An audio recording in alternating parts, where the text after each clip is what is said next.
नमस्कार दोस्तों, आज हम जानेंगे जीएसटी के बारे में। जीएसटी क्या होता है, जीएसटी का इतिहास क्या है, जीएसटी किन लोगों पे अप्लाई होता है और क्या रेट्स लगते हैं और इसकी कंप्लायंस क्या है और आपको इस जीएसटी अप्लाई करने के लिए क्या डॉक्यूमेंट्स चाहिए। तो सबसे पहले जीएसटी का मतलब है goods and services tax. GST हमारे देश में 1 जुलाई 2017 को आया था।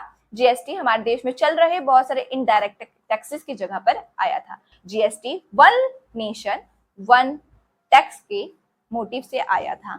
जीएसटी ने हमारे देश के कॉम्प्लिकेटेड टैक्स सिस्टम को सिंप्लीफाई कर दिया था।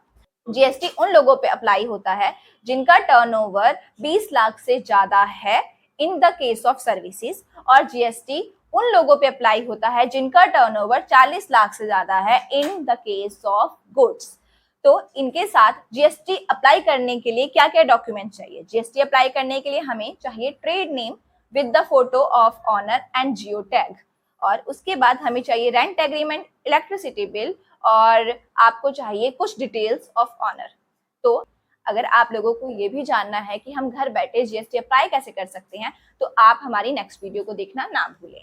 उसके बाद आप लोगों को मैं ये बताऊंगी कि हमारे जीएसटी के कॉम्प्लायंस क्या है। जीएसटी रजिस्टर करने के बाद आप लोगों को 2 कॉम्प्लायंस मंथली पूरे करने पड़ेंगे। एक जीएसटी R1 जिसमें सेल रिटर्न भरी जाती है, और एक जीएसटी 3B जिसमें हमारा टैक्स कैलकुलेट होता है और हमें टैक्स पे करना पड़ता है।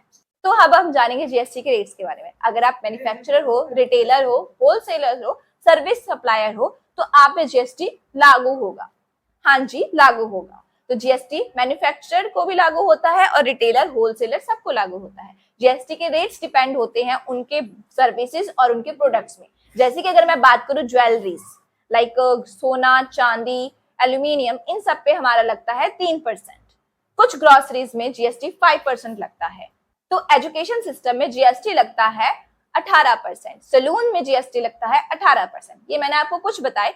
और अगर आप मैन्युफैक्चरर, सर्विस प्रोवाइडर या रिटेल या फिर होलसेलर है, तो आप उनको जानना है कि कितने परसेंटेज जीएसटी आपके प्रोडक्ट या फिर आपके सर्विसेज पे लग रहे हैं, तो प्लीज कमेंट कर दीजिए, हम आपको चार्ट प्रोवाइड कर देंगे। धन्यवाद।